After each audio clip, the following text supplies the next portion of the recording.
నేను బొద్దింకనే అనే నినాదంతో రాత్రికి రాత్రి పుట్టుకొచ్చిన కొత్త రాజకీయ పార్టీ. 30 ఏళ్ల యువకుడు, 3 రోజుల్లో లక్షల సభ్యత్వాలు, ముఖ్య నేతల మద్దతు. అసలు ఏం జరుగుతోంది? భారతదేశంలో జెన్జీ విప్లవం రానుందా? రండి, దేశవ్యాప్తంగా వైరల్ అవుతున్న కాక్రోచ్ జనతా పార్టీ గురించి పూర్తిగా తెలుసుకుందాం.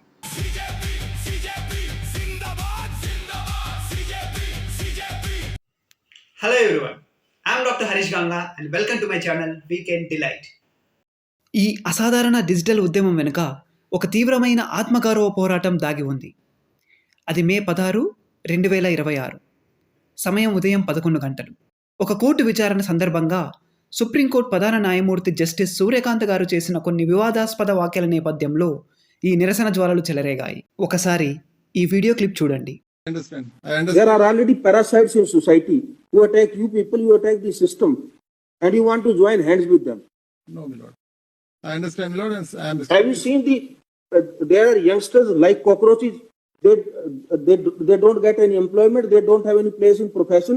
Some of them become media. Some of them become social media. Some of them become RTI activists. Some of them become another activist, and they start attacking everyone.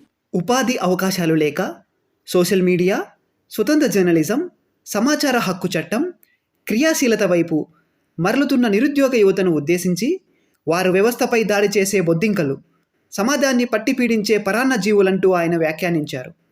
ఈ వ్యాఖ్యలు దేశవ్యాప్తంగా ఉన్న నిరుద్యోగులను తీవ్రంగా గాయపరిచాయి. అయితే ఆ తర్వాతి రోజు అనగా మే 17, 2026 ఆయన మీడియాతో మాట్లాడుతూ తన వ్యాఖ్యలను కొందరు తప్పుగా వక్రీకరించారని, ఆ మాటలు తన ఉన్నత ప్రభుత్వ వృత్తులలోకి ప్రవేశించడానికి నకిలీ డిగ్రీలను ఉపయోగించే మోసగాలను ఉద్దేశించి చేసినవే తప్ప సాధారణ నిరుద్యోగ యువతను ఉద్దేశించినవి కావని వివరణ ఇచ్చారు.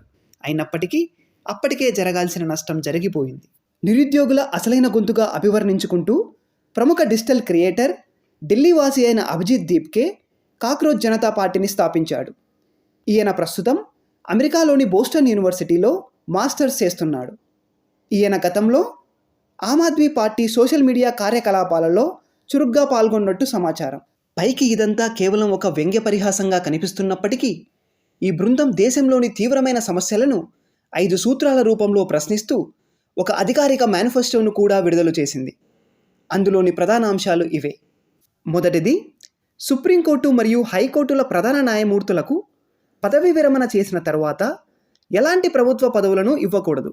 రెండవది, ప్రజాస్వామ్యాన్ని అపహాస్యం చేస్తున్న రాజకీయ నాయకులపై కఠినమైన ఫిరాయింపుల నిరోధక చట్టాలను అమలు చేయాలి. మూడవది, చట్టసభలైన పార్లమెంటు మరియు అసెంబ్లీలలో మహిళలకు 50% రిజర్వేషన్ కల్పించాలి. నాలుగవది, ప్రభుత్వ పక్షపాతంగా మారుతూ కార్పొరేట్ శక్తుల చేతుల్లో ఉన్న కొన్ని అక్రమ మీడియా సంస్థల లైసెన్సులను రద్దు చేయాలి. చివరగా, దేశంలో విద్యార్థుల భవిష్యత్తును నాశనం చేస్తున్న పరీక్షా పత్రాల లీకేజీలు మరియు విద్యా స్కాములపై కఠినమైన జవాబుదారీతనం ఉండాలనేదే వారి డిమాండ్స్. ఇది ఇలా ఉంటే మరో ఆశ్చర్యకరమైన విషయం ఏమిటంటే ఈ పార్టీ స్థాపించిన 3 రోజుల వ్యవధిలోనే 1,00,000 మంది పైగా యువత ఇందులో సభ్యత్వం తీసుకోవడమే. ఇది చాలదన్నట్లుగా ఎక్స్ వేదికగా ఆల్ ఇండియా తృణమూల్ కాంగ్రెస్కు చెందిన కీలక నేతలు ఈ ఉద్యమాన్ని ప్రోత్సహిస్తూ ట్వీట్లు చేయడం దీని ప్రాధాన్యతను పెంచింది. ఇప్పుడు ఆందోళన కలిగించే విషయం ఏమిటంటే ఈ నిరసన డిజిటల్ స్క్రీన్లను దాటి వాస్తవ ప్రపంచంలోకి అడుగుపెట్టింది.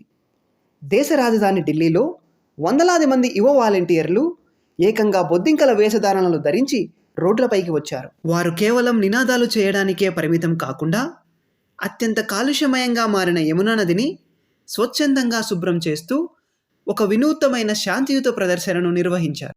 కాక్రోచ్ జనతా పార్టీ కేవలం భారతదేశ యువత కోపానికి, నిరాశకు పుట్టుకొచ్చిన ఆన్లైన్ పొలిటికల్ పార్టీయేనా, లేదా భారతదేశాన్ని అన్ని రకాలుగా దెబ్బతీయాలనుకునే వారి వ్యూహమా? మీ అమూల్యమైన అభిప్రాయాన్ని కామెంట్ రూపంలో తెలియజేయండి. వచ్చే వారం మరో అంశంతో మీ ముందుంటా. Until then, see you all. Jai Hind.